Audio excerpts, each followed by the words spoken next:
For the first year I had a wheelchair. I had a love-hate relationship with it. It let me leave the house, but parents would pull their children away from me and glare at my mother like they would catch my cancer. It made me anxious to use it, even though I desperately needed it.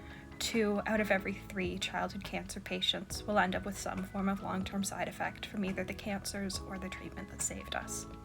In January 2020, we found out my leg issues were tumor damage, and it changed everything. Suddenly, steps were limited. I was confined to a hinged knee brace to protect my leg, and the words, "nothing high impact," were permanently embedded in my brain. For the first 2 years, those were the law. And then I started pushing it and would end up irritating the dead bone in my pelvis and tibia. Bone pain is like nothing else.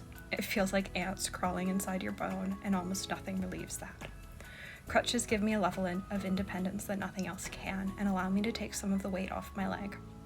In what might go down as one of the oddest weekends in a nearly 16-year friendship, my best friend spent the weekend helping me plan and then changed the color of my crutches after a small child was terrified of them in a store.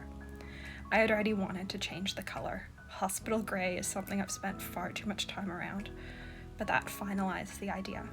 September is Childhood Cancer Awareness Month, but you wouldn't know that by looking at most of social media. As kids and young adults, we need more funding so that we get to have better outcomes.